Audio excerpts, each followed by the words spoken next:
face of the earth, that has inspired millions of people all over the world, from where vision and perseverance have turned dunes of sand into an iconic land of productivity and modernity.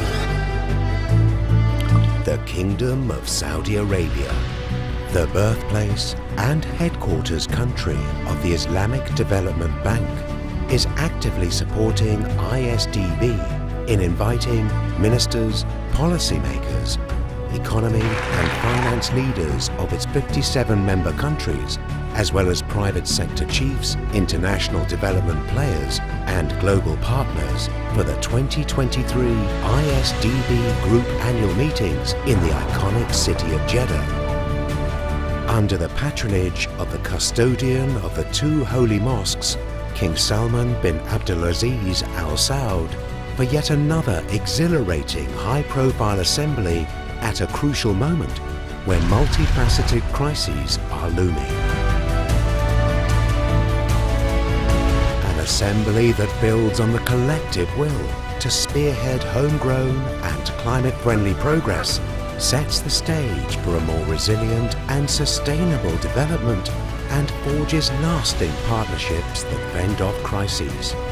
To lead partnerships that pace up the move towards the UN Sustainable Development Goals, to better manage the present and better sustain the future for all. Join us in person and online for 4 days of proactive deliberations at the 2023 Islamic Development Bank Group Annual Meetings.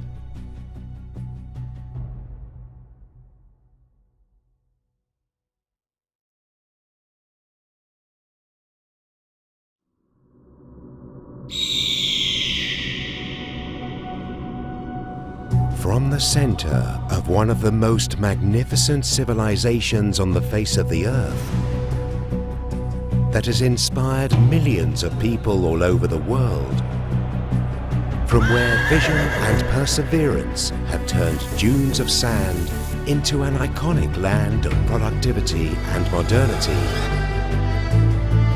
The Kingdom of Saudi Arabia, the birthplace and headquarters country of the Islamic Development Bank, is actively supporting ISDB in inviting ministers, policymakers, economy and finance leaders of its 57 member countries, as well as private sector chiefs, international development players and global partners for the 2023 ISDB Group Annual Meetings in the iconic city of Jeddah.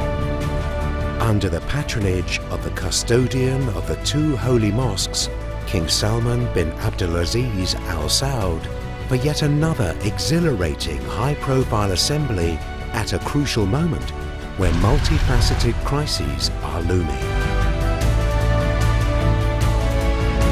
An assembly that builds on the collective will to spearhead homegrown and climate-friendly progress, sets the stage for a more resilient and sustainable development, and forges lasting partnerships that fend off crises. To lead partnerships that pace up the move towards the UN Sustainable Development Goals, to better manage the present and better sustain the future for all. Join us in person and online for 4 days of proactive deliberations at the 2023 Islamic Development Bank Group Annual Meetings.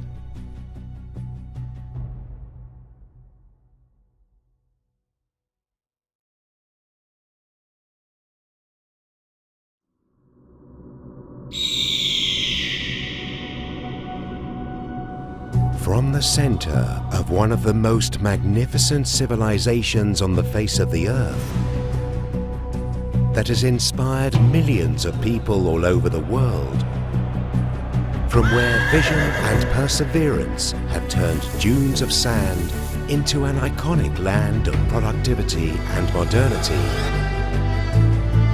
The Kingdom of Saudi Arabia, the birthplace and headquarters country of the Islamic Development Bank, is actively supporting ISDB in inviting ministers, policymakers, economy and finance leaders of its 57 member countries, as well as private sector chiefs, international development players and global partners for the 2023 ISDB Group Annual Meetings in the iconic city of Jeddah.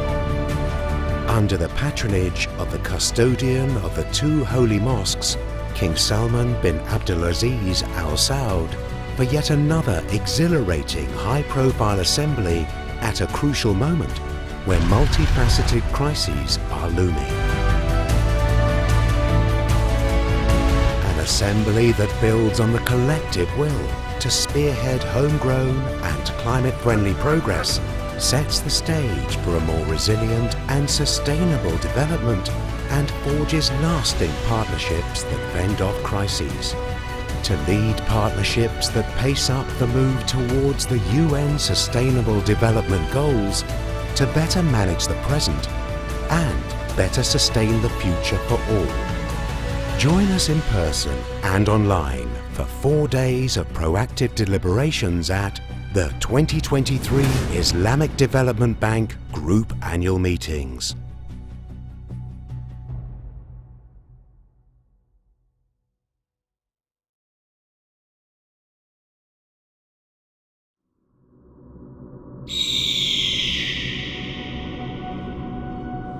From the center of one of the most magnificent civilizations on the face of the earth, that has inspired millions of people all over the world, from where vision and perseverance have turned dunes of sand into an iconic land of productivity and modernity,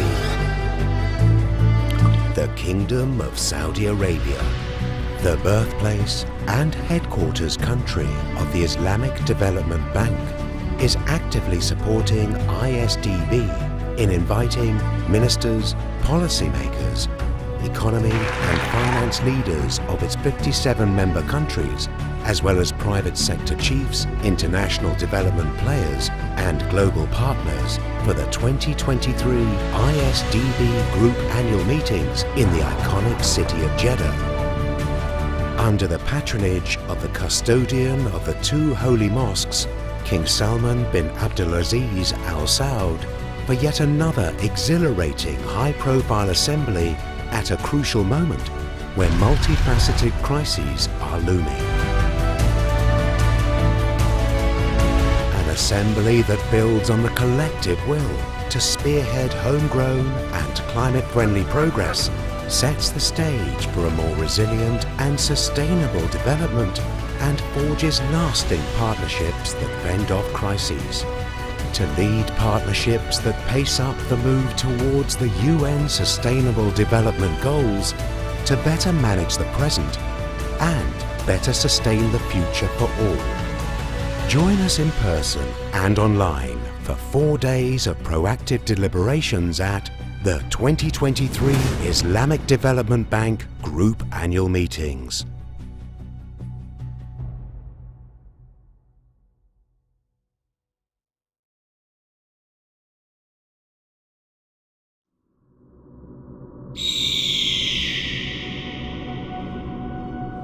From the center of one of the most magnificent civilizations on the face of the earth, that has inspired millions of people all over the world, from where vision and perseverance have turned dunes of sand into an iconic land of productivity and modernity,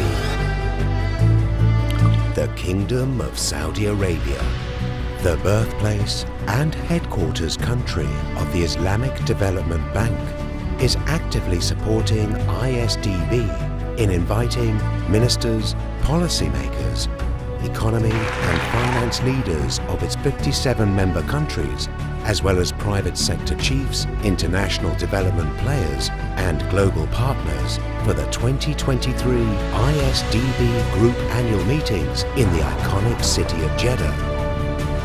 Under the patronage of the custodian of the two holy mosques, King Salman bin Abdulaziz Al Saud, for yet another exhilarating high-profile assembly at a crucial moment where multifaceted crises are looming.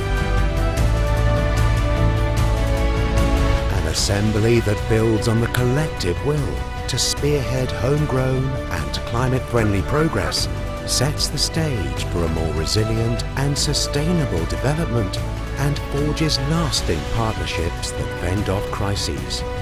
To lead partnerships that pace up the move towards the UN Sustainable Development Goals, to better manage the present and better sustain the future for all. Join us in person and online for 4 days of proactive deliberations at the 2023 Islamic Development Bank Group Annual Meetings.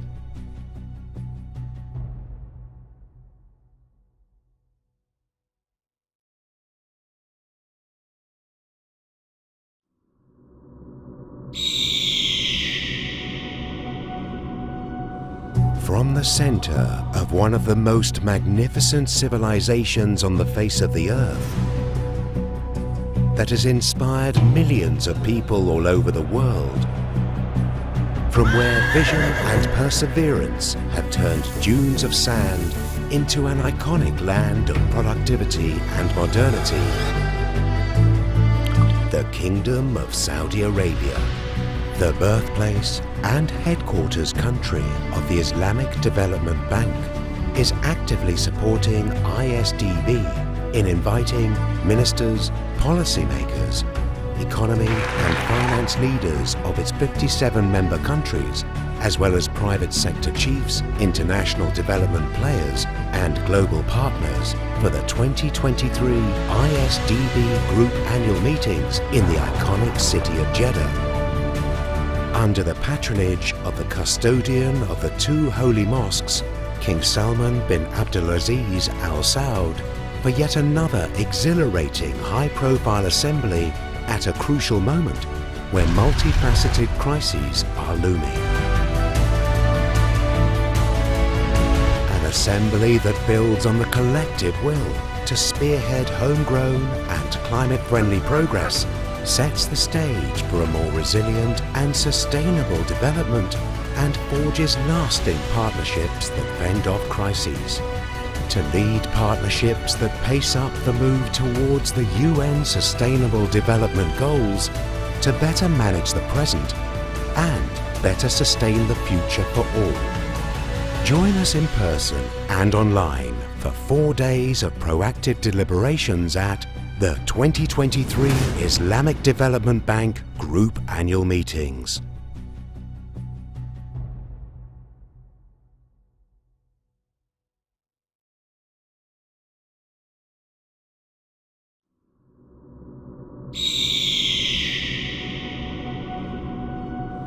From the center of one of the most magnificent civilizations on the face of the earth, that has inspired millions of people all over the world, from where vision and perseverance have turned dunes of sand into an iconic land of productivity and modernity, the Kingdom of Saudi Arabia, the birthplace and headquarters country of the Islamic Development Bank, is actively supporting ISDB in inviting ministers, policymakers, economy and finance leaders of its 57 member countries, as well as private sector chiefs, international development players and global partners for the 2023 ISDB Group Annual Meetings in the iconic city of Jeddah.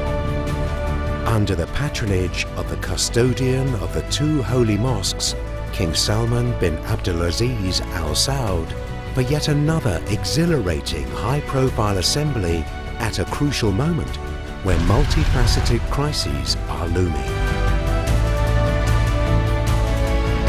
An assembly that builds on the collective will to spearhead homegrown and climate-friendly progress, sets the stage for a more resilient and sustainable development, and forges lasting partnerships that fend off crises.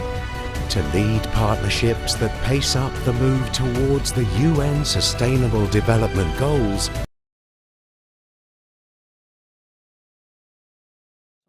Thank you so much.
Blessed be Allah who provides us with security and generosity, and prayer be on the best of the humankind. Prophet Muhammad ibn Abdullah, may the prayer be upon him and those who follow him. Respected guests, ladies and gentlemen, Assalamu alaikum wa rahmatullahi wa barakatuh. My name is Nofal Harbi, and it is my pleasure to welcome you all here on the second day of the 2023 Islamic Development Bank Group annual meetings, as we kick off the series of side events that the ISDB Group is organizing under the theme of Partnerships to Fend Off Crisis. We are very excited for having you all today in our event under the title Sustainable Finance, Partnership with Investors for a Better Future, which is being organized by the Finance Complex of ISDB. To commence the proceeding, with honor, I have the pleasure to welcome His Excellency, the President of ISDB, Dr. Mohammed Al Jasser, on the stage to present his keynote addresses.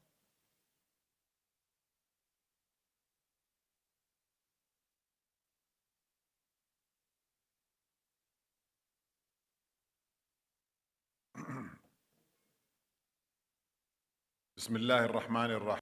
In the name of God Almighty, the compassionate, prayer be and peace be on the best of messengers and prophets, our Prophet Muhammad and his followers and kinsmen, and all those who have followed them with goodwill until the day of eternity. Ladies and gentlemen, Assalamu alaikum wa rahmatullahi wa barakatuh. Good morning to you, all of you. I am pleased to be with you at the first side event of a productive day ahead, inshallah. As you all know by now, the theme of this year's annual meetings is Partnership to Fend Off Crises. In this context, the partnership with investors being promoted by this event is paramount for our member countries and for us at the Islamic Development Bank as a multilateral development financial institution. We cannot achieve sustainable development without sustainable finance, both inflows and outflows.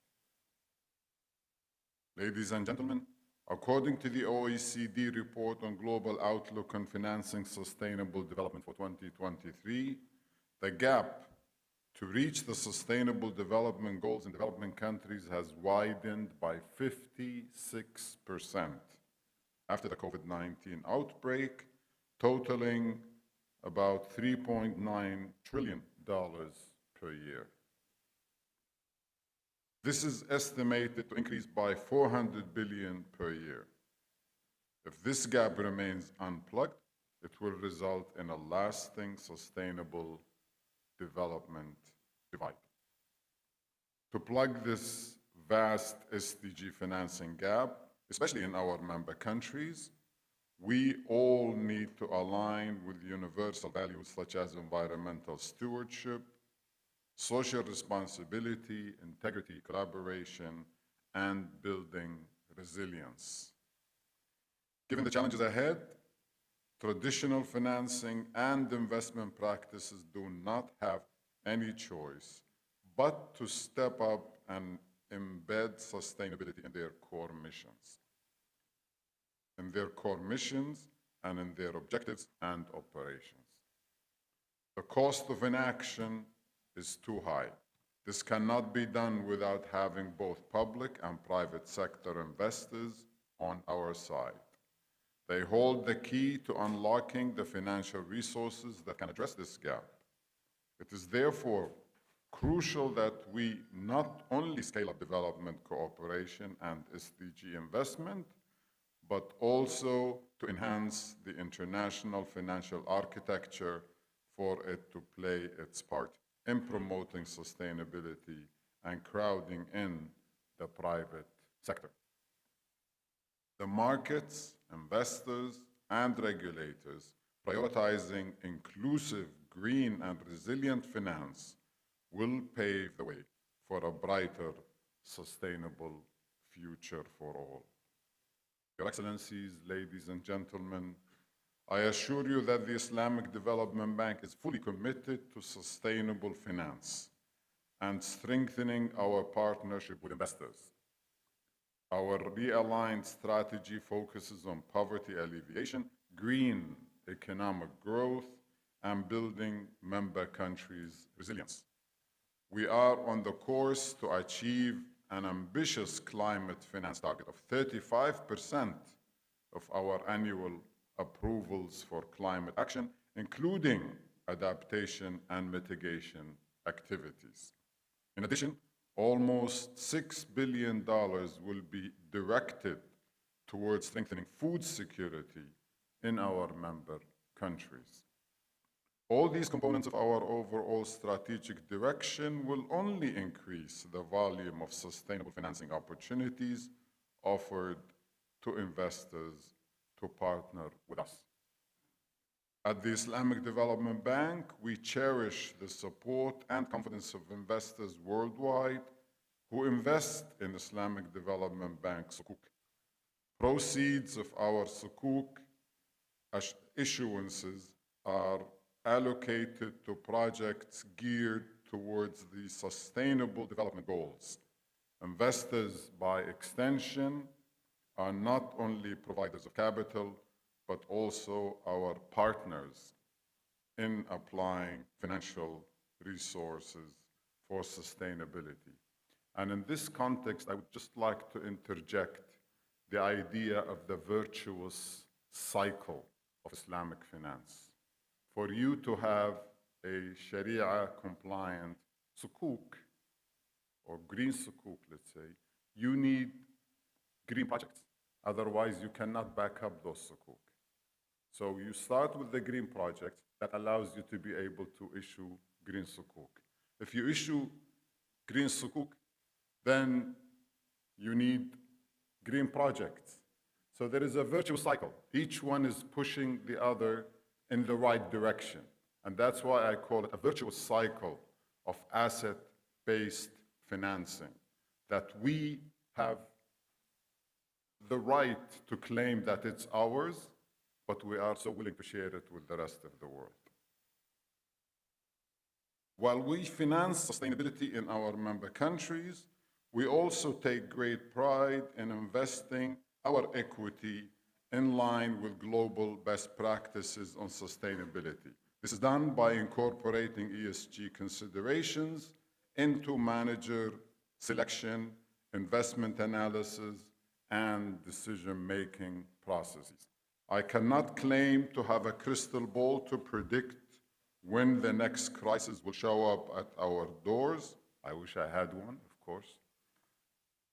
What I can claim, however, is that with stronger partnership, especially for sustainable finance, we will be much better prepared to fend off any crisis and remain afloat together.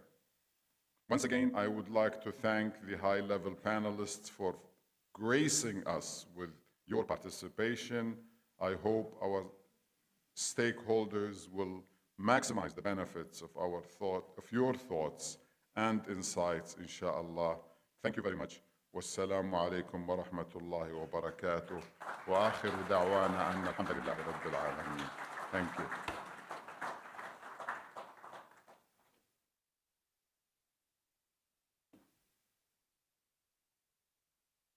Thank you very much, Your Excellency, for sharing your thoughts on how critical sustainable finance is moving forward, especially for our member countries, and the important role that ISDB can play in this area. May I invite all the speakers to the panel for a group photo with His Excellency, the President. His Excellency, Dr. Perry Warjio, His Excellency, Mr. Amadou Hod, His Excellency, Dr. Zamir Iqbal, Mr. Amin Balhaj Sulami, and Mr. Jim Liggett.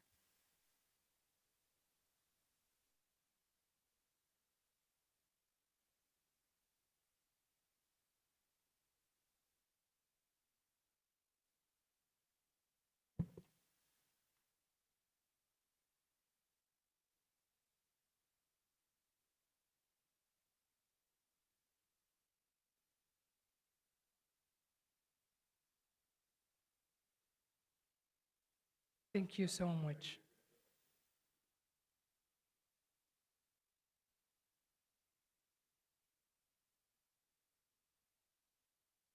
Now, we will have a brief presentation of a success story from the Republic of Indonesia, which is one member country that has been making a great steps in sustainable finance and setting a great examples for others to follow. Please join me in welcoming to the stage His Excellency Dr. Perry Warjio, the Governor of Bank Indonesia and alternate governor for ISDB representing the Republic of Indonesia.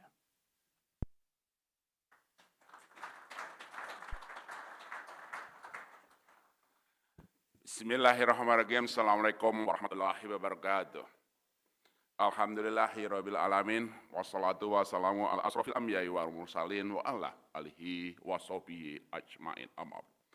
My dear brother, His Excellency, President of Islamic Development Bank, you always been there for Indonesia. His Excellency, President Al-Jasser. Thank you for inviting me once again to come forward. It is my delight to share with you the success story of Indonesia, not as one of the largest issuers of the Sukuk, but how Sukuk being used to finance and to support sustainable economic development. Let me have my slide, please. So, if we have, what is the success story? Next slide. President Al-Jasser also mentioned, this is like how to create the virtuous circle. So number one, the strong commitment of the government from the top. That's why in Indonesia, we form a committee, a national committee, between government, central bank, and also industry. It's very important. Clear direction of political, how to finance the SDG through the Sukuk. But where we start? The best way to start is government project. Very difficult to start Sukuk for SDG purely from the private. This is what we have. So we have fiscal policy, which is using budget to develop the green project, and the green project also the public project, which is controlled by government and then being commercialized. With central bank support how to structure the finance. So national committee is very important. But start with public project, public fiscal, and then being privatized. This is the three pillars of green fiscal, green project, and green finance. Next slide. 6.7 billion US. We already started March 2018. The first issuance of Sukuk. Now 6.7 billion US dollar. Global green Sukuk is 5 billion US dollar. 1.5 for 1.45 retail green Sukuk, and also now domestic green Sukuk 293 million US dollar. Remember, starting March 2018, now it's becoming the largest issuance. Where the financing goes, next slide. We use this mostly to finance the sustainable development goal. 23 green project under the budget, 727 kilometer for financing the double track train in North Java, 121 unit solar, mini hydro, 3.5 million family for community development as well as reduction in carbon oxide. We are aiming 10.3 million ton CO reduction, and we can finance through Sukuk. The sector from energy, from transformation, and other aspects. So the story of Indonesia, why we are one of the biggest, we start with support from the national policy, public project, budget, and then combine central bank support for structuring from the private. This, number one. Number two, where's the central bank? As governor of central bank, my full support for issuance of sukuk. There's three aspects the central bank support for green finance. Next slide is investing in our foreign exchange reserve in the green sukuk. We have now 3.9 billion US dollar in our foreign exchange reserve. President Al-Jaser, I keep asking you, issue more sukuk, I will buy. Because very limited issuance of the sukuk supply in the market. As central bank governor said, I want to make sure 145.5 billion US dollar of foreign exchange reserve being invested more and more in sukuk. But ladies and gentlemen, please issue more of green sukuk and sukuk. Because as central bank, one of the way is we invest in the green as well as in sukuk, and our foreign exchange reserve not only is profitable, but also supporting the development of Islamic finance. This is role number one in the central bank. Next slide. What is the second role of central bank? Is creating the policy that supporting financial sector for financing sustainable development goal. We use it from macro-prudential policy. One, we are issuing macro-prudential policy supporting bank and finance to finance the sustainable development goal, whether it's inclusive, whether it's green. We require the bank in Indonesia 25% of their loan to allocate it for SDG, for inclusive. Second, central bank also through macro-prudential policy, we are giving incentive. For those banks that extending loan for the green project, I give them extra liquidity support. Even we also give them interest, which is also incentive for them. So my macro-prudential policy is for the bank, financial sector to support. But once again, of course, developing the project is very important. The third role, President Al-Jaser said, why? One of the reasons why I ask you more, give me more global sukuk and so on. Because not only I want to support green financial projects, sustainable development project, but also we use it for monetary operation and also liquidity in the money market. We retranche the longer term, 3 to 4 years, sukuk to be short term. 1 month, 2 months, 3 months, up to 1 year, we are issuing as underlying for our Bank Indonesia sukuk. So from 3.9 billion US of our sukuk, we issue Bank Indonesia sukuk short term. This is liquidity retrenchment. 1 month, 3 months, 6 months, 9 months, 12 months. And now the bank are using, for the next slide, please. This is, we just issue it in April 2021. The intention, this is a part of fiscal and monetary policy, it's our commitment. Second, deepening the Islamic money market, as well as also expanding the Sharia complex. That's the graph. We started just April 2021. Over the past years, our Bank Indonesia sukuk, which is short-term sukuk, with underlying of our longer-term sukuk, being used as Indonesian Islamic Bank for their liquidity provision, deepening the money market, as well as this is also creating new investment in the financial market. Last, in closing, what is, next slide, what is the 5 key stories of Indonesia? Why Indonesia, one of the largest issuance of sukuk for sustainable development goal? One, political commitment is very important.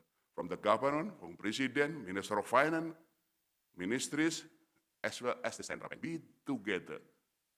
Second, developing green project. When the private is not there, start with the public project, with the budget. Then, of course, number 3, of course, this is easier to issue green financing. and also communication, campaigning. It's very important, but this is the last one. We have started to also a retail. We introduce digitalization. So the millennial, the youngster can buy the retail sukuk just using cell phone. Because in Indonesia, the QR fast payment, digital payment system has been fast growing. We want to attract more retail investor for retail. Thank you, my brother, President Al-Jaser, and this is the story of Indonesia. Thank you. Wassalamualaikum warahmatullahi wabarakatuh.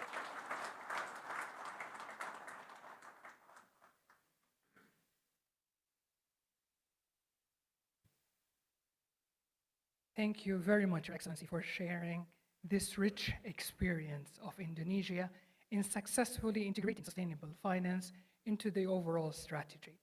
We wish more success to you and your team and looking forward for collaborations for the benefits of the other member countries. Your Excellencies, respected guests, ladies and gentlemen, a call for an action and a country story that showed how it can be done. The stage cannot have been more set fittingly for the panel discussion for us to hear from a special envoy, a seasoned banker, and an expert investor. The first panelist is His Excellency Mr. Amadou Hott, the former Minister of Economy, Planning, Cooperation of Senegal.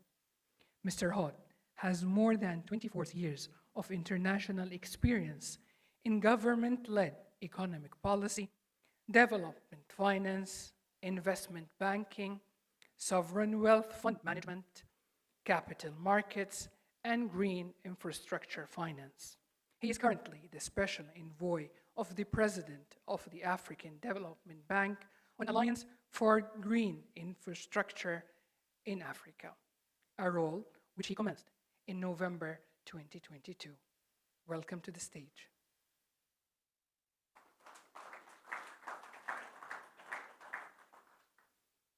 Next, may I call upon Mr. Amin Balhaj Sulami. Mr. Amin is the head of Middle East and Africa at BNP Paribas. A seasoned professional with a 32 years career with the bank, having held a leadership position in Paris, New York, London, Tokyo, and Paris. Prior to his current position, Mr. Al-Amin was also a senior advisor. Welcome to the stage.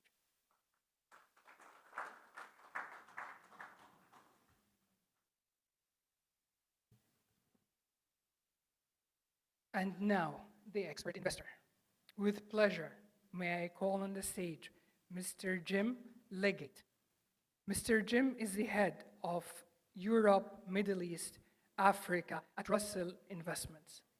He is based in London and he oversees all business development and relationship management activities in the region.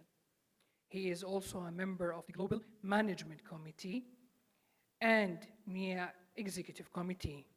With more than 25 years of experience in finance marketing, Mr. Jim also served in several institutions, including pension fund, sovereign wealth funds, insurance companies, and private banks. Welcome to the stage, Mr. Jim.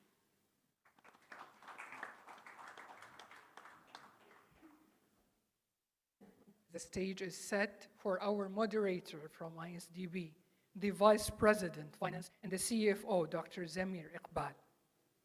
Dr. Zamil is responsible for managing ISDB $35 billion balance sheet and multi-billion dollars funding and investment programs. Prior to joining ISDB, Dr. Zamir spent more than 25 years in the World Bank Treasury in the area of capital markets, asset management, risk management, and financial sectors. Welcome to the stage, Dr. Zamir. The discussion of the panel will take around 30 minutes, and then it will be followed with a question and answer session. Thank you so much. The floor is yours. Thank you, Sister. Bismillah ar-Rahman ar-Rahim. And very good morning to everyone. I think we're very fortunate to have a very powerful and very experienced panel. I'm really thankful to them for their participation. I think you heard this morning from His Excellency the President, ISDB's strong commitment to sustainable finance and what we have done. And I think we will continue expanding what we are doing. In addition to that, we heard from one of our very important member country, Indonesia, their success stories. So now we come to a bit more on reality on the ground and what is going on. I start first of you heard about our panelists. Let me first of all ask question from Excellency Amadou Hott, who has a very good credentials, excellent credentials in terms of sustainability. So, Excellency, I want to ask you, as you know from African Development Bank, most of our member countries are developing countries where the financial and the capital markets are not that developed. They are still underdeveloped. So do you think what challenges they are facing to attract or creating access to sustainable finance, and what is your advice to them, how they can overcome these challenges? Thank you very much, VP. First of all, I'd like to thank the Islamic Development Bank for inviting us to these annual meetings. And I would like also to stress the fact that the African Development Bank has been doing a lot in climate finance, moving from 9% of our portfolio in 2016 to 45% last year, and continuing to grow very fast. As you said, our countries, member countries, are mostly low-income countries, and our first priority is really to get access to finance. Whether it's green or not, people want first to access to finance. So therefore, if you would like more, let's say, green projects and more a motivation for decision makers also to go the green finance route, will need some incentives. I would suggest three sort of incentives. First of all, for the development community to support the governments to have, let's say, units that are dedicated to PPPs, but also to structuring, to monitoring, to making sure that once the government issue, let's say, a green bond, for example, we will, let's say, respect all the criteria, we'll do the monitoring and so on and so forth. It's a very complex process. So number one. Number two, it's basically to have financial incentives. Maybe cost that is lower when you issue, let's say, green bonds, or when you do, let's say, project finance bonds, for example.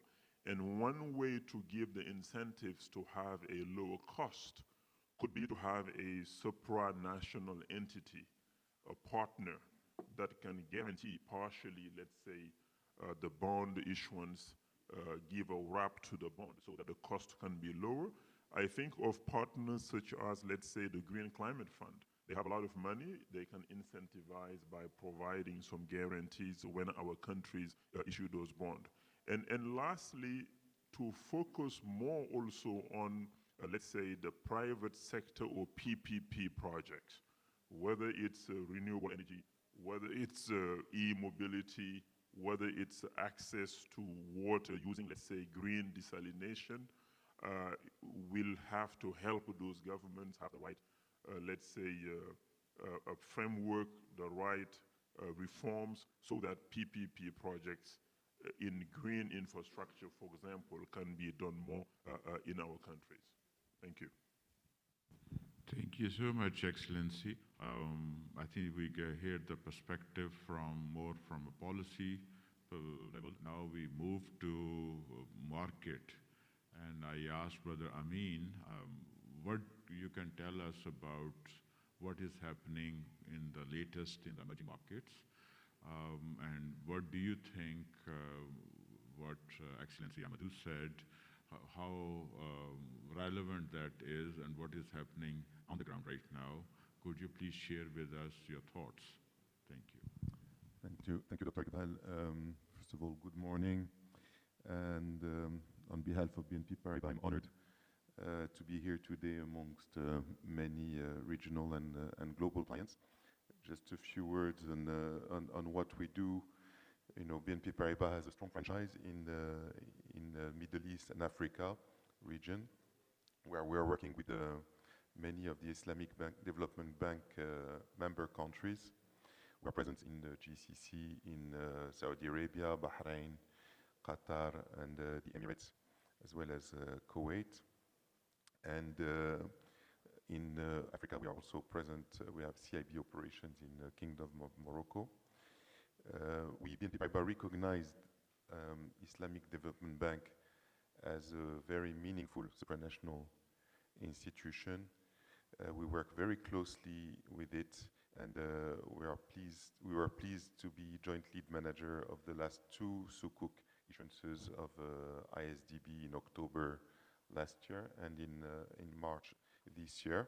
Also, we have an Islamic banking division, which is leading in Islamic structured product development, which are not only Sukuk, but also across the area of capital market activities. So, coming to your question about what we see in the emerging markets, what we can say is that this year has been quite active so far. If we look at the Central Europe and MEA emerging market space as an example, there has been $94 billion of supply year to date this year versus a total of 108 billion for the whole of last year. So a very strong start of the year. Along with other markets, emerging markets have taken on board the need of sustainable finance very clearly, and especially as investors in the developed world are now becoming very astute on the analysis of ESG principles and how their investment strategies have changed. So therefore, the issuers have to take that very seriously, and they have to work on their sustainable framework, for instance. So, however, the conventional market is still dominant, and will remain so as today we are constrained on how many green and social assets are there to finance. So, going back to the word of introduction of His Excellency, the Chairman, yes, it's a virtual circle, but it starts with the availability of green projects in order to call for financing. Now, we also had a quick discussion with Amadou before this panel about and rebounding on what you just said. Is there a premium, or is there a difference in price for issuers and investors when it comes to green issues? Today, it's not that obvious. Clearly, an issuer issues green or sustainable, it appeals to a largest universe of investors, which means that you could have a more subscription, more oversubscribed, which indeed would stand to lower the cost for the issuer. But I don't think it's enough really to make a strong difference. So it's true that for low-income countries, there is scope here, I agree, to look at what are the mechanisms of incentives that could be created through the North-South cooperation to incorporate incentives to make those emissions or those issuers have a better access to market, probably more visibility, but also entice more investors to invest in this market. Thank you. Thank you so much. Since you talked about the investors' expectations, so let's move to the real investor, real portfolio manager. So I go to Jim. So Jim, you can see the theme of our event is partnerships. And one of the things which keep coming back is that how do you attract crowd-in institutional investor, private sector investor? How can we bring them have a skin in the game? So what is your view in yours? How can we create these partnerships, especially when it comes to the sustainable finance in developing countries like our member countries? Thank you very much, and it's an absolute honor to be here today, and on behalf of Russell Investments, I'd like to thank our partners at IDB for inviting us to participate and for me to talk on this panel. So if you think about it, I stand between maybe a wall of money from institutional investors that are trying to get into, through financiers, into these green projects. And at Russell Investments, for 90 years, we've been providing investment advice, investment solutions, and some fairly innovative implementation capabilities to enable our clients, who are sovereign wealth funds, central banks, development banks, pension funds, to access those investments. Specifically, when it comes to sustainable and responsible investing, we are heavily involved in this, and so this is a very important dynamic for our industry because it's changing incredibly fast, and I think we're going to talk about that on a number of questions today. And specifically for sustainable and responsible, clearly we've signed up to net zero. That's incredibly important, but we're finding that there are more conventions and more groups that are enabling, but also to some extent confusing the situation because there are so many different approaches to what is a sustainable investment, etc. So within our sustainable investments, we have to embed risk management that's specific to sustainable engagement, bespoke reporting on how do you align all of your investments to SDGs or to climate or climate change, asset resilience, impact. And at the bedrock of what we do, we decide that we don't pick stocks and bonds and private markets ourselves. We select the best managers globally. And so what we're also seeing is the number of products that are coming to market is expanding 4 times in the last 2 years, specifically on sustainable and responsible investing. And that makes it very difficult for institutional investors to work out what's what, where do I invest, how do I create a portfolio? And so we've been very involved in that, and it's that natural tension between some investors who want a risk and return and some investors who want to invest for good. And I am very pleased to say that those that are investing for good, the momentum is much more on that side, and I'll talk a little bit about that. In terms of addressing your question, partnerships. And I think of investments sometimes, or maybe this room may think of investments as, is it a win or lose? So if you buy an investment, have you bought that well? How long are you going to hold it for? Who's the person who sold it to you? Have they done well out of that? Is it win or lose? It's a zero-sum game, really. But actually, when it comes to sustainable investing, this is all about collaborating and partnership, because that is a much more powerful force to generate a better outcome. And so, actually, the UN PRI Principle 5 states that signatories should work together towards common goals to enhance effectiveness in implementing these principles. And I'm going to give one example. We work for the Welsh Government, and the Welsh Government have a series of defined benefit pension funds. Historically, there were 8 of them. They all used to do things their own way. They all used to buy investments in their own way. They have now collaborated over the last year, and now as an aggregate, they're 24 billion in size. But the largest of them 8 years ago was 3 billion. Imagine what you can do as 24 billion compared to 3 billion. And so I'm going to use that maybe through some of these examples of partnerships. So the first area of partnership for me is setting objectives. It's incredibly important to have a framework which, for us is advisory in nature, which will end up in written principles, whether that's responsible investment principles, a framework for investing alongside SDGs. There are 17 of them. You have to prioritize which ones are important for you and your investor base. So, for example, we've got clients who are focusing on climate action, that's goal 13, or affordable clean energy, that's 17, and then reducing poverty, 1, et cetera, et cetera. So these are very specialist topics, and that requires a huge amount of research and data, and that's what we're helping our clients prioritize. The second area of partnerships, once you have those frameworks, is how do I invest to align with those frameworks? And that has to be across a total portfolio of investments, equity, fixed income, and private markets.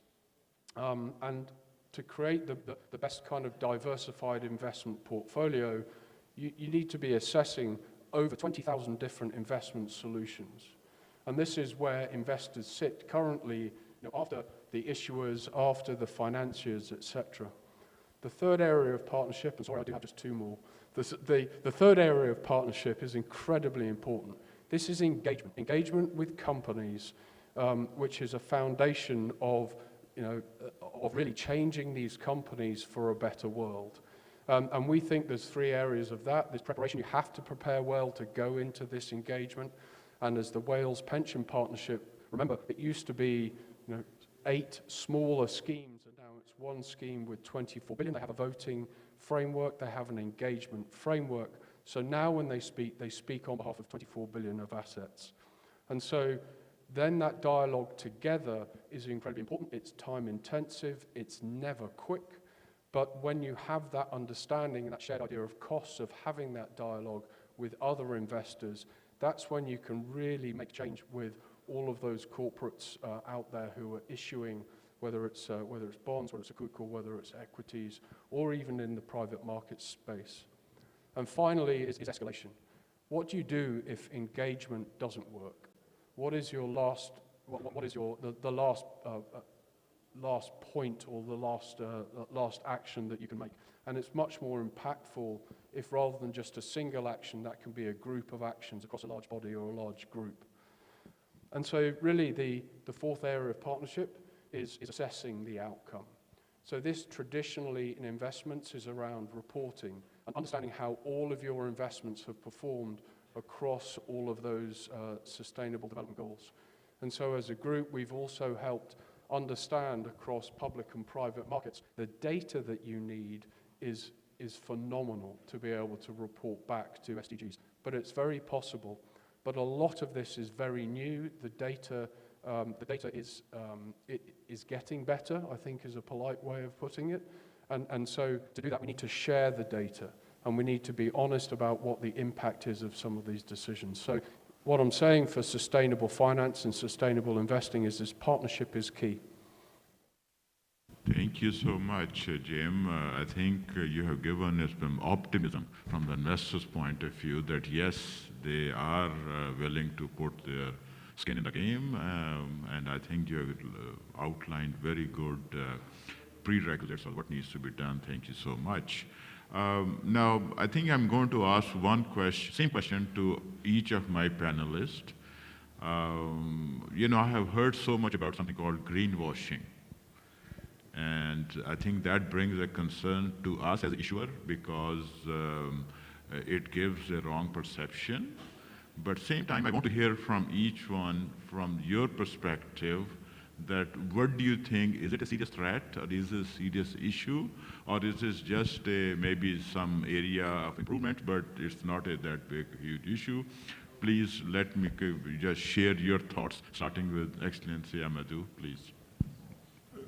Thank you very much, Dr. Iqbal. It could be a serious issue, in particular for low-income countries, where you see sometimes major energy companies, let's say, working into those countries with some impacts, let's say on the environment, where maybe regulations is relatively weak in those countries, and you see those multinationals maybe engage in certain projects, trying to sort of make themselves maybe feel a bit more comfortable. Maybe tiny solar or wind projects trying to be implemented in a community somewhere, let's say in Africa, where maybe the impact of the activities of that company into the environment is a disaster. So that could be a risk, and we see those kind of things. But before I pass on the mic on that issue, I'd like just to stress the need for more projects with the private sector, with PPPs in particular, in low-income countries to help achieve, let's say, the SDGs. That is why we have set up the Alliance for Green Infrastructure that is mobilizing project preparation and project development capital, supporting governments, but supporting developers so that we can have more bankable projects that private sector capital can invest in. And this is lacking in our countries, and we're hoping that at COP28 here in the Middle East in Dubai, we'll do a first close or even sign binding agreement with many partners. Again, partnership very important. Not only one institution can do it all. Partnership like the African Development Bank and the Islamic Development Bank, for example, have done it in many countries in Africa, in renewable energies or in e-mobilities as well. And I think that is key, and we need to continue to push for that and specifically help the private sector to really invest in green infrastructure in our countries. Thanks. Thank you so much, Excellency. I think this is the wisdom which we are hearing from your vast experience at all levels, and including you being our governor as well. So let's move to Brother Amin. What do you think? How serious is greenwashing? Thank you. I did not expect that this will provoke some earthquake, but it is very serious. And I would start by, stating that trust is really at the core of what we do, especially in the financial sector. And the accusations of greenwashing are directly linked to reputational risk. And when you breach your reputation, it spreads to all of the activities that you can do. So it is, for that reason, it is very serious. Now, should it act as a fear factor to not develop the green bond and sustainable bond and other sustainable financial vehicles? No. It simply means that we have to be extremely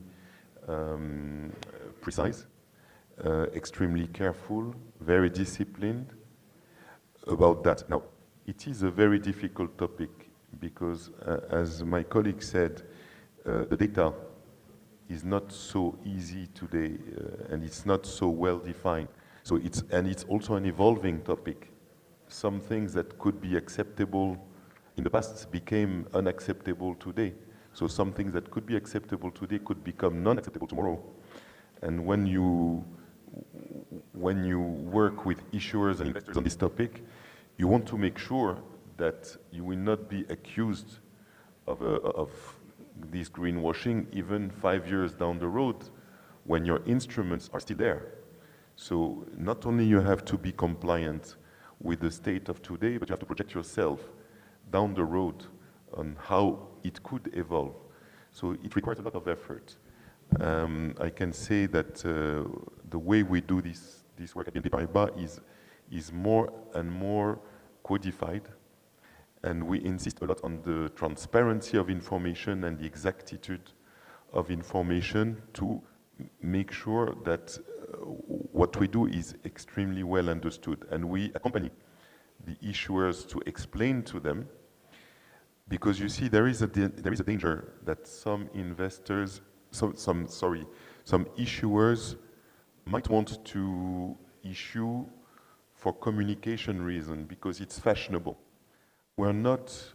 It's not a fashionable thing to do. It's a serious thing to which we cannot be complacent. So we advise the issuers to put in place frameworks, very serious frameworks, etc. Unfortunately, I must say that the risk exists because some participants in the market could be tempted to go too quickly on these issues. and it requires an effort from all the participants. So we really advocate for a constant dialogue with investors, with issuers, and education. So we are well placed for that because it's a sector in which we have been in the early adoption, and we are today the first in the league tables of lead managers for green bonds globally. But it requires an effort. It is serious. It is also taken very seriously by organizations such as ICMA, which is defining the green bond principles. And I'm sitting at the board of ICMA, so this is a topic that we discuss regularly. So in short, very serious, but not something that should distract us from the need to develop this market. This market needs to be developed. There are hurdles along the way, but with hard work and tenacity and seriousness, we can avoid that greenwashing type of risk and move forward. Thank you. Again, I think you have again left us with optimism that this is a challenge which can be overcome. So Jim, from your side as an investor, how serious do you take this issue and how do you avoid Thank you, and I completely agree with everything that's been said so far. I think that, first of all, 30,000 feet, this is a brand new area of finance. So it's probably 10, 15 years old, but actually where regulators are coming from, it's even newer than that. And going back to what I talked about earlier, 20,000 products that have some sort of label that is sustainable or responsible investing or some level of ESG, it's incredibly hard to actually understand. How do I understand actually what this product is investing in? But I think it's very, very good that we go through this. This is just a learning phase. And I think it's especially important for asset owners. And by asset owners, I mean our clients, the investors. Because I think increased awareness of greenwashing will force them to ask the question, what am I investing in? And how do I hold my advisor or my supplier accountable? As asset managers, well, it's confusing. There are many, many different regulators around the world. There isn't one single approach to actually label either an investment product, a fund, or a strategy. And so it's been a little bit of a hindrance. We've had to build out teams to be able to understand this. But actually, as we talk, the investment community is getting together to better understand how you can filter. I think overall, the focus on greenwashing is a necessary development because of that rapid expansion in ESG solutions. The regulators are working overtime to protect investors. They're coming from a good point to do this. But the spectrum of these solutions and these investment solutions that I talk about could include exclusions or negative screening, which is one way of doing it, and others are more thematic and impact strategies. How do you regulate those? And so a couple of examples, the European SFDR basically imposes a mandatory categorization scheme and regime for funds. So they have no choice. If you're a fund and you're issuing in the EU, you have a choice of three. It's Article 6, which is considered brown, Article 8, which is light green, and Article 9, which is dark green. And so you have to stipulate that, and you have to evidence basically that's what's inside the wrapper. The FCA in the UK, and we're not going to talk about Brexit, but that's why there's different regulators. So they put forward optional sustainability investment labels. And so firms can elect to apply these labels on UK registered funds, which are primarily invested aimed at retail, but also for institutional. And those are sustainable focus, and that's about assets that are either environmentally or socially sustainable. Sustainable improvers, the assets that improve the E and the S over time, and then sustainable impact. And those are solutions that really are trying to achieve positive outcomes. I think we've seen some pretty alarming numbers. So in Q4 of 2022, some 200 billion of assets in funds in Europe across 70 funds were downgraded from Article 9 to Article 8. If your framework said, I only want to invest in Article 9, what do you do? And what does that mean? And that's, and it's continuing because in January 2023, there was a further 99 billion of assets that were downgraded. Now, again, I think some of those are about to be upgraded as the information about those investments are made available. But that just talks about that. That's why I think there's greenwashing that's being talked about. But actually, when you take a 30,000 feet view, the regulators are doing a good job to protect investors, but also they're inventing new language and new frameworks. Thank you. So you're telling us the devil is in the details.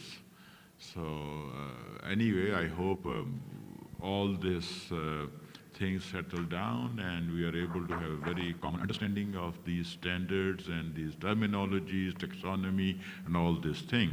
So I think this has been very, very beneficial, at least for myself, to learn all these trends and what is, optimism which we can go with. Unfortunately, we have some constraint. Excellency Amadou has a prior commitment. He has to leave a bit early from us.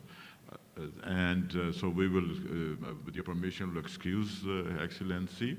But we'll continue with our questions from the floor. So please, thank you so much, Excellency.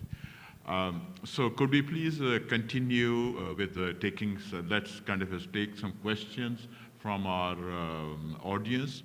Could you please help us getting the mics to the audience and ask questions? I think there's one gentleman over there. Please, if you don't mind, state your name, your affiliation, and I would suggest please focus on asking questions rather than making comments, and particularly long comments. Assalamu alaikum. My name is Sarhan Yildirim. I'm coming from Turkey, Al Baraka Turk, an Islamic bank. I just wanted to ask you 2 questions, if I may. The first one, how do you see the current issuances that actually using other green sukuks as the assets that are based for new green sukuk issuances? I mean, I've seen some cases that in the market, like, let's say the banks or financial institutions are using like ISDB green sukuk as the assets to back their issuances in green market. So how do you evaluate this from greenwashing perspective, or is it really kind of a compatibility from sustainability perspective? And the second one, how do you see the Islamic finance doing in sustainability side of the issue? Because I personally think that Islamic finance is doing a lot since the very establishment, but because of lack of conceptualization of what we have been doing for a while is missing in presentation in Islamic international financial markets. So how do you see the Islamic banking's performance so far from sustainability perspective? Because lack of PR, a lot of type of introductions to international markets,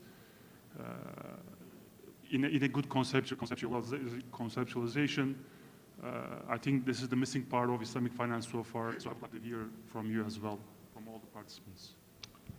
Okay, thank you so much. So maybe just allow you, please go ahead. Brother Amin, what do you think? If you have any take on the question being asked. I'm not sure I totally understood the... I think the first question was that if someone, a bank or someone, invest in a green sukuk, is it as good as issuing green sukuk? And how does it, is there any way you're counting double or something?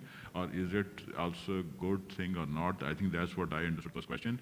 Second question was on Islamic finance in general, how Islamic finance has dealt with sustainability. Are you kind of satisfied with where we are, or what more needs to be done? Sure. So on the first question, I don't think there is confusion between issuing and investing. As a bank, we are advising issuers of green bond or sukuk. It happens at BNP Paribas we have an asset management arm, which is not the bank, but we are a diversified financial institution. So an asset manager is not a bank, but we own one, and the asset management, which is ring-fenced, can, if they wish to, invest in green sukuk. But there is a Chinese wall between things we do. So in terms of the risk of confusion, I don't think there is one in terms of investing or issuing.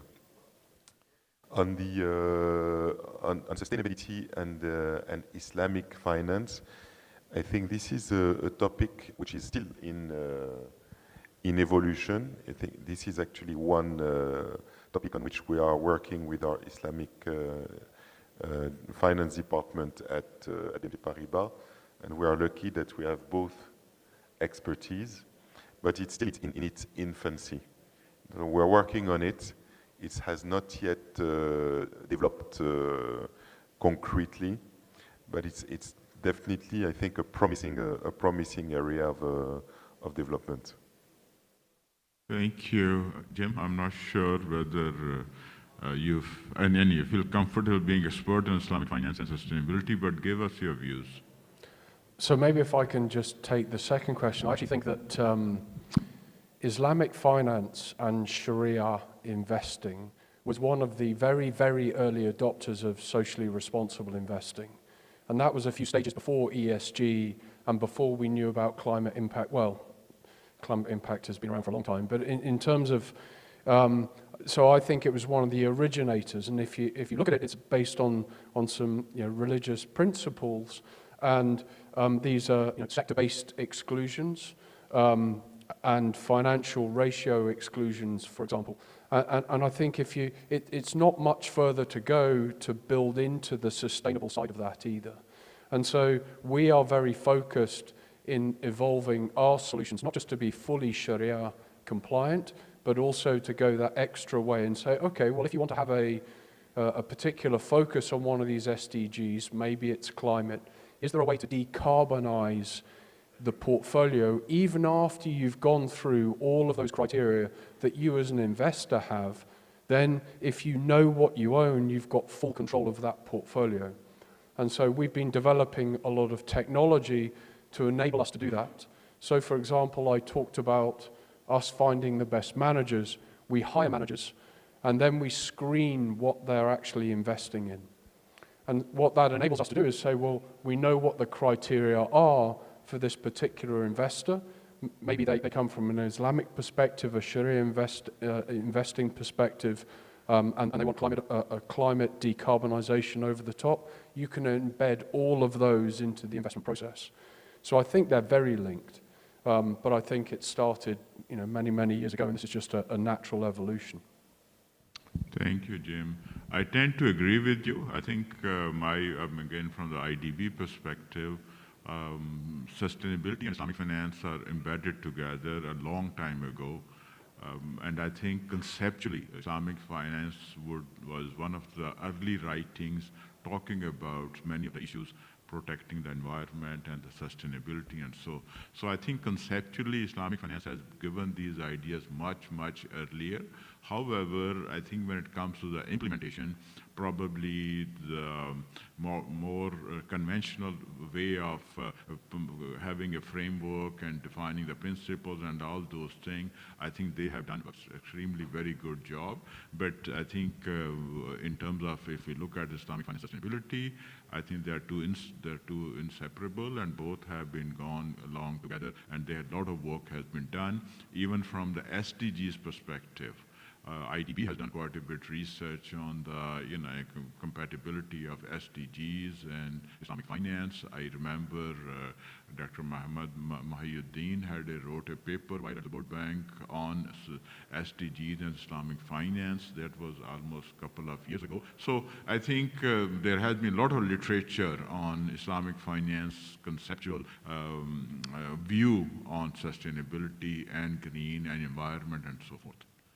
Okay, we have one more question, please. I think that's probably the last one because we have to wrap it up. Yes, please, introduce yourself. My name is Riyaz Sangani. I'm from Sri Lanka. I'm an entrepreneur involved in renewable energy development. So I'll dive into my question. My question is like this. For somebody to issue a green sukuk, for that matter, even a green bond, what is the advantage for the issuer vis-a-vis just issuing a normal bond? Is there a pricing advantage he can look for, or is it the availability of liquidity for that sort of a space? And the other side, also going for a green bond might attract some additional expenses, like we're talking about green wash, you know.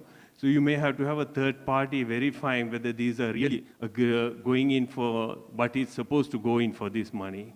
Thanks. Thank you so much. I think it's a good question, but simple answer is something doing good versus not doing good. But please go ahead, Brother Amin. Sure. No, I would say it's a quality choice, first of all. I think one thing that the green bond and sustainability bond have brought is much more transparency in use of proceeds. Okay, so that's not part of the conventional issuers. Of course, it's more expensive. Of course, it requires more discipline, but it's a much better quality of disclosure, of commitment, of what you're going to do with those funds. So I think from the point of view of the issuer, it's almost, it starts with, I would say, a moral position of wanting to be more transparent and communicating on the objectives of these, of its needs to finance. So before speaking of the financial advantage, there should be a financial advantage, and studies have been made on this. But so far, I don't think it is so obvious, or it has been very difficult to measure. And when it has been measured, it was showing that maybe the advantage was of the magnitude of a few basis points. So that should not be today the major driver of why an issuer is going for green or not green. But going back to the greenwashing argument, if you have a green activity or you have an Islamic activity which can be proven and you want to communicate about it, that's the starting point. You should absolutely go for the green, sustainable or Islamic vehicle, which is providing you the funding and at the same time advertising what you're doing.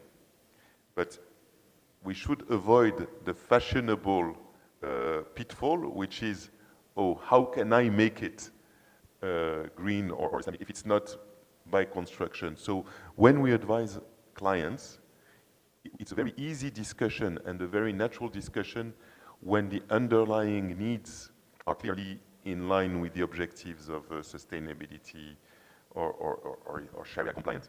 And it almost goes without saying, and it's not that difficult to just translate what is already done by the issuer into more transparency in communication. It becomes very complicated when you try to force a circle into a square. That doesn't work. But when it goes to the financial advantage, it is, as of today, still minimal. And that's why I think Mr. Amadou was saying that for the low-income countries, to really attract investors, you would have to get some kind of incentive to make it more attractive to participate in that market, because today it's not yet there. So in short, the main advantage, I think, is a gauge of quality and a gauge of transparency on the side of the issuer, which is net a cost short term compared to doing conventional, but longer term, establishing itself as a repeat issuer, as a well-known issuer who communicates transparently about what he's doing, which usually long-term is a much better position to be in. Thank you. Yes, very briefly, Jim? The only thing I'd add to that is, does it link back to the objectives of the issuer? So if the objectives of the issuer are around green or sustainable financing, then yes, it's a good issue. And in terms of from the investor perspective, there is demand. Green bonds, for example, are oversubscribed, well, certainly the ones that we've seen. And so we are seeing plenty of investor demand for that. So if it meets your objectives as the issuer, and then it comes to market and it's well rated, then there will be demand from institutional investors for it. Thank you so much. I think we have almost come to the end of our session's time. I'm very glad that still at the end of session we have a pretty full hall, which is alhamdulillah very good. I thank our audience for their patience and listening. I hope it was a good learning experience. And I thank my panelists for sharing with their knowledge, their wisdom, their experience. I hope we could take there are a lot of good takeaways, and which is very beneficial. Thank you so much. Thank you so much, Your Excellency. Thank you so much, our respected panelists. What an enlightening discussion that has been, and such a great interaction with the audience. From understanding the challenges at the ground level to navigating markets and insights to the future, we learned it all. So many efforts is going to be done in the ground, and it will be covered soon, inshallah. Thank you all so much for participating today. Thank you, Your Excellency, our respected panelists. And we are concluding our event now by thanking everybody for joining our event. Hopefully it was a very informative sessions for everyone. I was delighted to MC this event, and it's really glad to meet you all. In 30 minutes, we will have our next session under the title of Sustainable Development Disrupted, Advancing Impactful Partnership to Rescue the SDGs. Assalamu alaikum wa rahmatullahi wa barakatuh.